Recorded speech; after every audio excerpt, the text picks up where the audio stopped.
You know what? I probably could. I probably could respect the Steelers. I really could.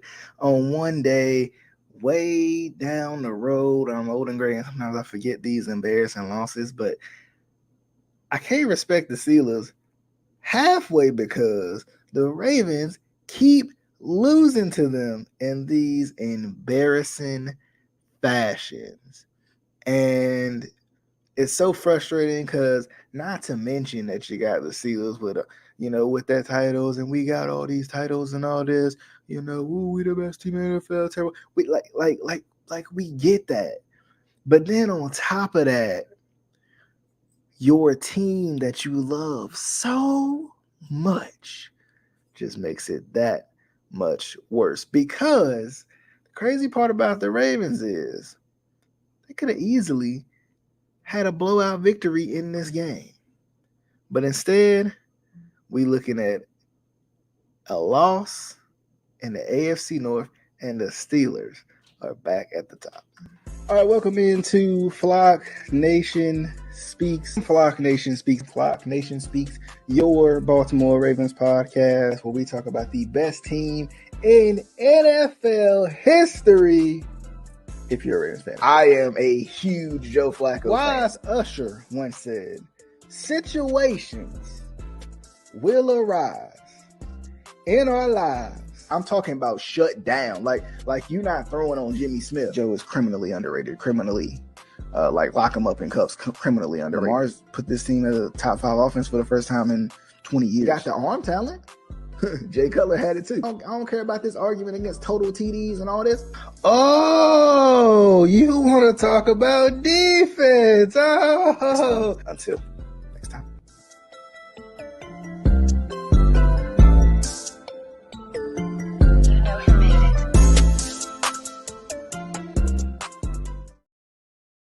What's going on, good people? I'm your host, DJ, and I'm back again for Fly Nation Speaks, your Baltimore Ravens podcast, where we talk about the best team in NFL history, if you're a Ravens fan, of course. And that gets harder and harder to say with every loss, especially losses like this.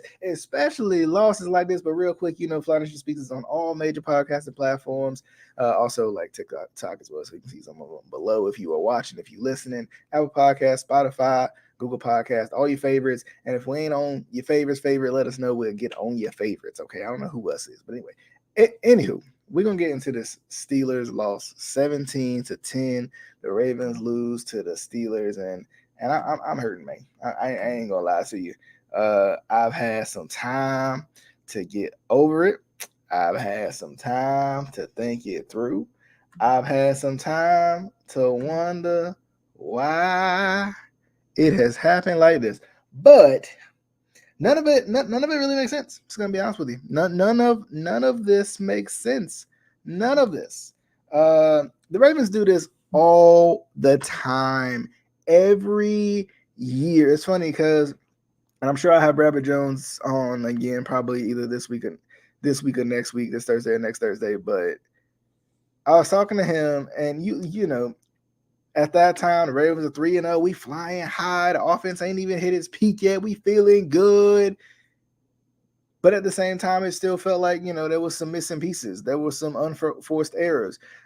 And as we look down through the schedule, we said, hey, the thing about the Ravens is they're going to come out flat in one or two of these games at least. They just are. I thought it might have been the London game would be the first one they really come out flat in, but no, it was literally the week coming up, the Colts, right? It was the Colts game. And then, of course, in this one as well, which I don't think they necessarily came out flat. They just didn't look good. They didn't look like themselves. And, it's funny because every year when you pick the AFC North, you hope that your team will sweep the rest of the teams, right? Of course, for me, the Ravens, I hope that they will sweep every other team in the division. But then, number one, the division is so hard, right? Like we know how talented the Bengals are. They've underachieved so far this season, but we know how talented that they are. We know what they could be. The Browns always tend to play at least the Ravens tough. They don't play nobody else tough. And we know the Steelers going, no matter who they got on the team, they're going to compete.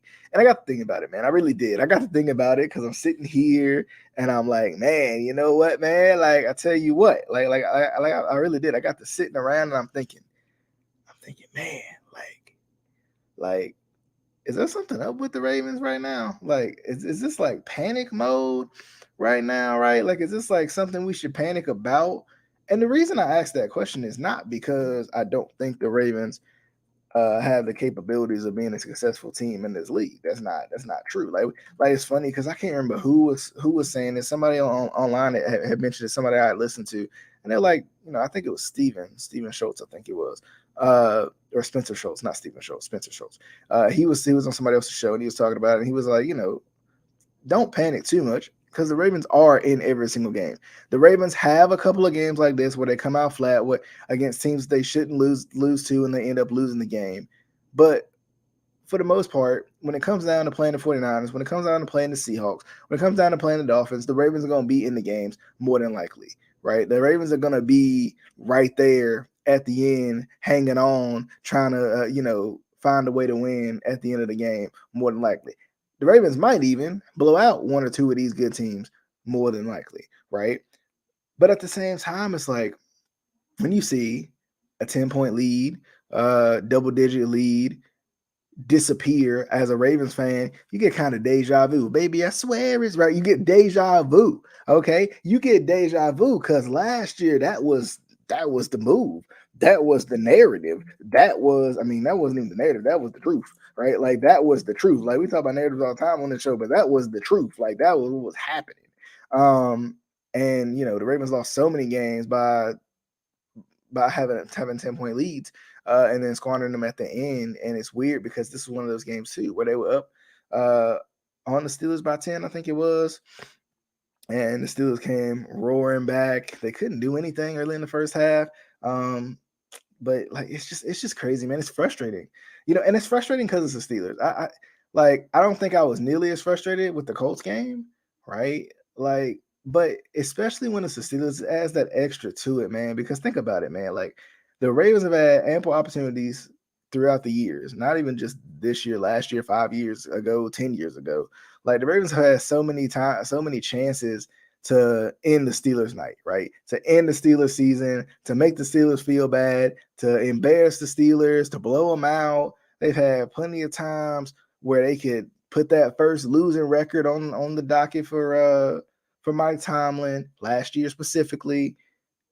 And for whatever reason, they never do it, right? They never do it. And I think that comes down to coaching, to coaching for me, right? Like I think that comes down to coaching for me. Like, I've been hearing it all week. I've been hearing it since, the Colts game, like playing not to lose as opposed to trying to play to win, and that's, Herman Edwards didn't say you play not to lose the game, right? He didn't say that. I didn't hear it. Y'all might have heard it. Y'all might have heard something different. John Harbaugh might have heard something different, but I heard you play to win the game, right? That's what I heard. I heard you play to win the game. And and the more wins you stack up, the better you feeling at the end of the season. Not only for the going into the playoffs, but trying to make a run as well. And it's like for some reason the Ravens get really tight all of a sudden. They get really scared. They get really passive, especially offensively. Like the crazy part is like in this game. Let's talk about it. In this game with the Steelers, the Ravens defense played pretty well, with the exception of probably a couple of outside throws to George Pickens where that's just like where he eats. The Ravens played well, right? The Ravens defense played well. Now, when you think about it, right, the big play was Marlowe. My biggest thought on that play was, why is Marlowe coming off an injury one-on-one against George Pickens? First game back. It has shades of, and I know we can't forget it, but it has shades of the Miami Dolphins game last year, right? Where you got guys in situations they should never be in ever against the fastest team in the league. Now, on this occasion, right, George Pickens isn't the fastest receiver in the league, but, he's young, he's spry, and he's been playing all year, whereas Marlon Humphrey is his first game back. Why is he lined up one-on-one? I think that's where the Ravens' little philosophy of trying to be too flashy sometimes, I think it hurts them But I don't know. It's like, even going back to like DNP's defense, I feel like at least with the DNP's defense, it was, you never knew what was going to happen, but it was structured. Like like you couldn't predict what was going to happen, but it was always strategic. It was always smart, or at least the pressure got there. And like, that's my biggest critique against the defense in this game is like, I hate to say that I want to hold the defense to a standard of one turnover a game, but I want to hold the defense to a standard of one turnover a game, right? Because number one, as a really good defense, that's what you should be doing, right? There should be a pick, there should be a fumble, there should be something by the defense. There should be a play that is made by the defense that puts the offense in a good position. Now, the special teams one, that may have been that play. I think that, unfortunately, that interception late in the game, but like still, the defense didn't do that. The special teams did that. I think the defense also has to be on their P's and Q's. No pun intended, right? Like, but offensively in this game, it's crazy because the Ravens are struggling to like, hang on to leads. The Ravens are struggling to hang on to leads. And it makes me wonder about the run game. It makes me wonder, the run game, or maybe the lack thereof, or maybe are people keying in on Lamar Jackson once again. But also, I mean, you got drops as well. The drops, you got 3 or 4 drop touchdowns in this game. That was right on the money that, ended up being drops and ended up being big in this game. You got fumbles, specifically Justice Hill. We want to criticize certain people for fumbling each week, but we don't want to criticize Justice Hill as much. But it's just interesting to me. It's interesting how that plays out. It's interesting how the Ravens get a drive going, and then you get a penalty, and then there you go. And I think some of that goes to coaching. Like turnovers, I don't think goes to coaching. I think, but I think penalties, especially not being disciplined, I think that goes back to coaching. That goes back to coaching. That goes back to sometimes personnel, the guys you got on the field. And this offensive line that, I know on this show, I've definitely talked about, hey, like this offensive line is not nearly as good as we think they are, for the simple fact of Lamar Jackson makes his offensive line look 10 times better. But, to lose to the Steelers in this fashion was just unfortunate, right? The Steelers now, I don't think they technically lead the AFC North. I think, obviously the Ravens and Steelers are tied. I think the Ravens lead because of the division games, I think, if I'm not mistaken.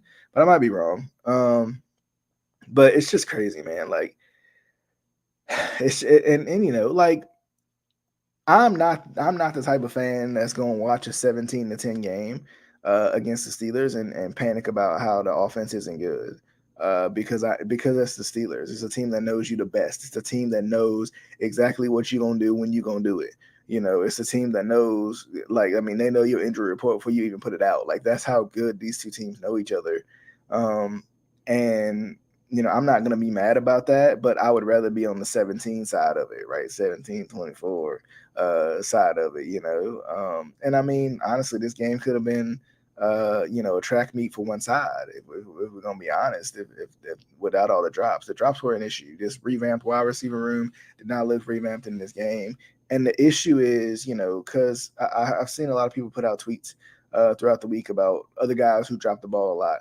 And it depends on what kind of context you look into that tweet into. But you see some top names. You see some top names. You see Justin Jefferson. You see Jamar Chase. You see T. Higgins, right? You see Mike Evans, right? You see these big time receivers, but these big time receivers make up for it. Hollywood's still on that list as well. They make up for it, and that's the one thing. That speaking of Hollywood, that's the one thing about Hollywood. Hollywood was gonna have his drops because he was getting more targets than everybody else. But Hollywood always, it's like 9.5 times out of 10, you can guarantee Hollywood Brown is gonna make up for it. He always, seemed to when he was on the Ravens. In terms of the rest of the wide receivers, I think there's kind of a one game wonder for them for this many drops. But the one guy I do want to mention right now is Rashad Bateman, because I expected a big season out of Bateman. I expected Bateman to come back with a vengeance. I expected Bateman to come back with a little chip on his shoulder, like, hey, I am that guy. I'm still the number one guy. Like, I was still like, before this season, I was ranking Bateman as the number one guy. He is that guy, right? But now I'm starting to question it a little bit. I'm starting to question who is the number one guy again. Because I don't think Zay is. Like, I think Zay is the number one guy in targets. I think Zay is a really good receiver, but I don't know if Zay is supposed, and maybe I should put it like that. As of right now, where he is in his career, I don't know if Zay is supposed to be the number one guy, right? I don't think Zay is even supposed to be your go-to guy, right? I think that's supposed to be Bateman or Odell, or maybe even Mark Andrews or something like that. Like, it's not supposed to be Zay, but it is, because Zay's the one stepping up. Zay's the one making plays. Zay's the one's making people miss, and a lot of guys on this team could take some notes from that, because I ain't seen much of Devin Duvernay in the past game. The one time I saw him this week, it was a drop. I ain't seen much of him. I ain't seen really, anything with anybody, really. I mean, Mark has been good. Nelson's been good in big situations, I feel like. And Zay has been good, but Bateman has been non-existent. Odell has been either injured or non-existent, and that's an issue, right? That's an issue, because once again, you know what happens when that happens? We get back to the old philosophy of, from a defensive perspective, I'm gonna watch 8 and that's it. I'm gonna watch Lamar and that's it. You got to beat me first.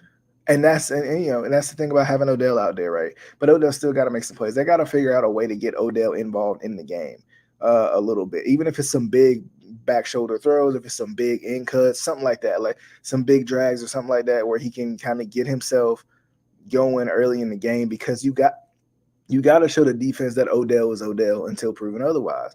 I live by that mantra for receivers. Like, I am who I am until I'm not anymore. But, like, that's the thing that the Ravens haven't had. They haven't had that guy. They haven't had that dude. And sometimes I still feel like they don't have that dude. But anywho, Ravens lost to the Steelers. So now the AFC North is knotted up right there at the top, man. And it's one of those things, man, where I'm just like, oh my goodness, what is going on right here? Now let's talk about this offense, man. Let's talk about this offense real quick, because that seems to be the topic of conversation right now, man. The topic of conversation seems to be the offense. The offense. And I want to talk about 2 topics in particular. Let's start with this one. Let's start with since we coming off the negative, let's keep it in the negative round, right? So let's start with the problem with the Ravens offense. I'm gonna repeat that. The problem with the Ravens offense is, I think there's a couple. I don't think there's necessarily just one. I think there's a couple.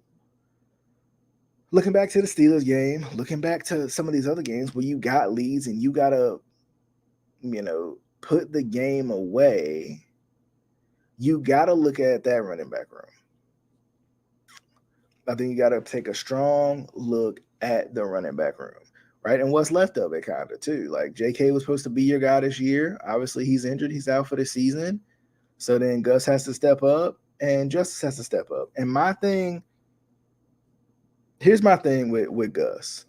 I don't know what it is. I don't know what the lack of trust is. I don't know why they're not feeling Gus, but for some reason they're never feeling Gus Edwards. They're never giving him the opportunities that he needs to when he averages, like 6 yards a carry throughout his whole career. They just don't want to. I don't know what it is, and I just don't feel like Justice Hill is that guy to close out games. Right, Justice Hill is a guy who can make some plays. Justice Hill is a guy who can make some people miss. He got a little shimmy in him. I get that.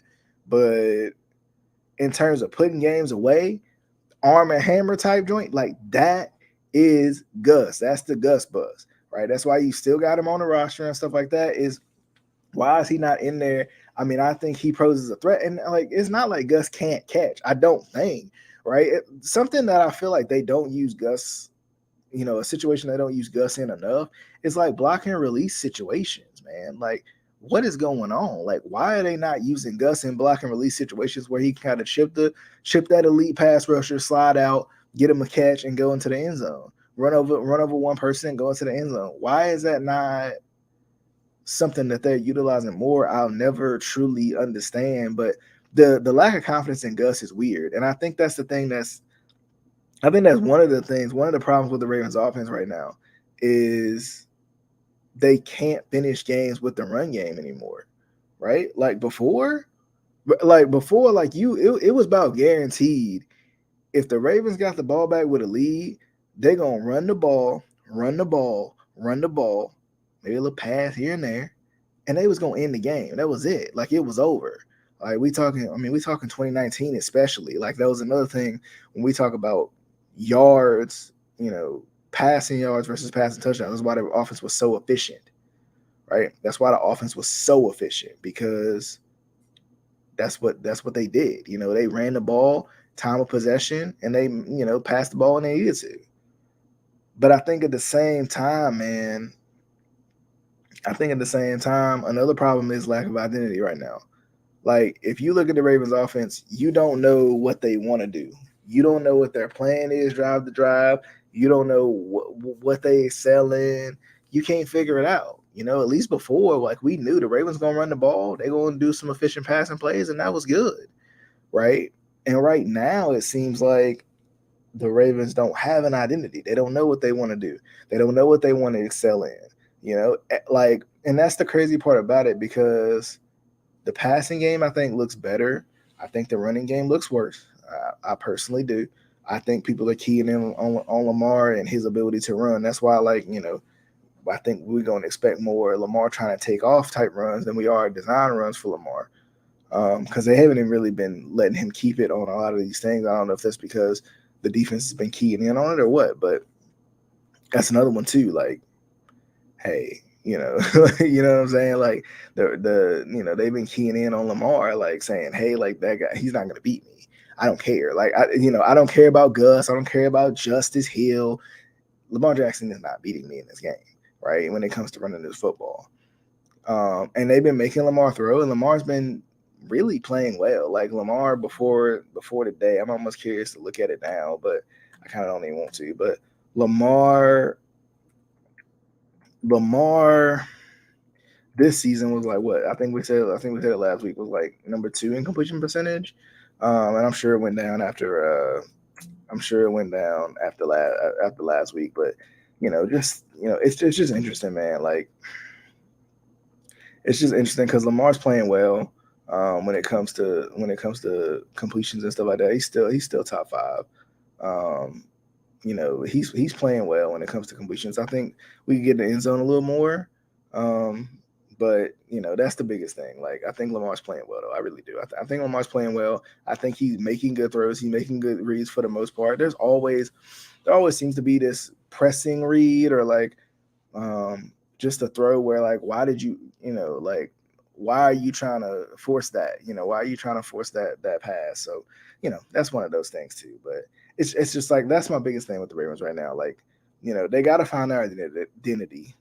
That was easy to say. They got to find their identity, right? They got to find themselves, right? Before, like, we knew, like, I mean, honestly, like, the whole time the Ravens been a team, like, we knew it was run, pass, right? First down, they're going to run the ball. Second down, they're going to run the ball. Third down, they're going to pass the ball.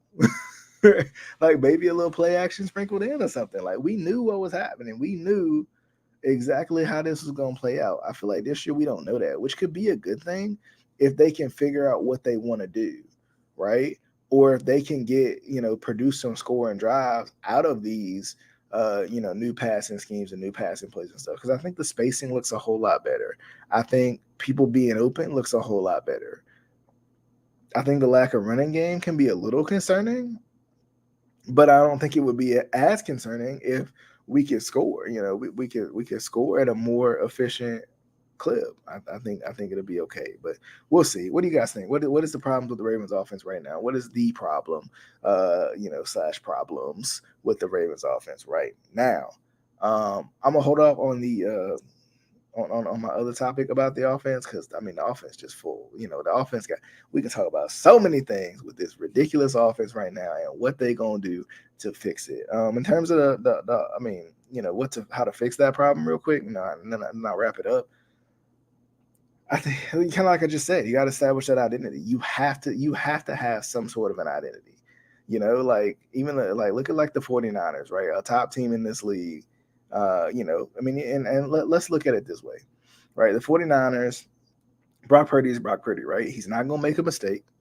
He's going to protect the ball, but at the same time, he is not afraid to make big throws.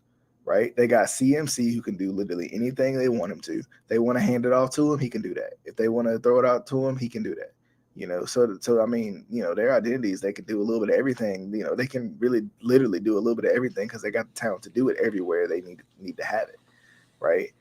If you look at the Dolphins don't really lean on their run game that much, even though I think A-Chain has given them a spark in the run game that they didn't have last year that I think makes their offense that much better.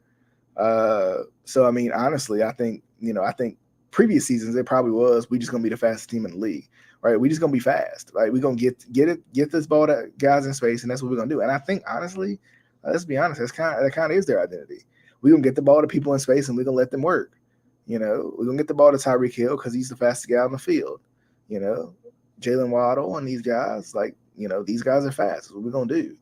With A-Chain's also fast. Right, right. A-Chain's also fast. So because A-Chain's also fast, you can say, hey, like we're gonna get the ball to A-Chain in space too, and he gonna work the same system everybody else works.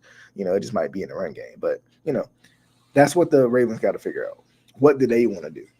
Do they want to go back to the Ravens of old, where it's run, pass, and that's what we do, or do they want to say, hey, we're gonna be this new offense? Because I mean, I think ideally, let me check my battery real quick. Y'all know how that be. But I think ideally with the Ravens, I would say they want. I would honestly, this is just my honest opinion. I'm thinking with the Ravens' philosophy, of past years of their entire, since their inception. But I think at the same time of the Ravens' philosophy just in general, of what they would want to do, how they would want to be. I think the Ravens want to be time of possession, control the clock, right? Efficient passing game that scores touchdowns, right? I mean, now yards are yards. It could factor in yards, but I think the Ravens want to be a team that scores touchdowns, not necessarily throws for a bunch of yards, right? I think that's what the Ravens want to be. I think they want to be a heavy run team with efficient passing because they have the passing weapons now. That's what I think, and I think that's the easiest thing to lean into if you are the Ravens, because that's what That's what that's what The Ravens could still be a really good offense with a run first offense. Or at least a more balanced offense. Like right now, it feels like they're going so heavy on the pass sometimes that you don't know what they're trying to do. So we'll see. We'll see what the Ravens do. What you guys think in the comments below? Let me know what you think. What could the Ravens offensive identity be? But as always, definitely hope you guys enjoyed the show. We'll be back once again on probably about Thursday-ish to give y'all the preview of the next game. Apologies on my preview last week, so I didn't get to it. Crazy week. I mean, I don't know if y'all heard, but I didn't even barely have a voice on last Tuesday. So that was a whole struggle, but I tried to push through anyway. Then I got up there, I'm like, oh Lord, I can't hear me. So definitely hope you guys enjoyed the show. As always, Fly Nation Speaks on all major podcasting platforms, all your favorites, Apple Podcasts, Spotify, Google Podcasts, etc., and on YouTube as well. If you want to hit that subscribe button over there, definitely hope you guys enjoyed the show. We'll see you guys on the next one. Until next time.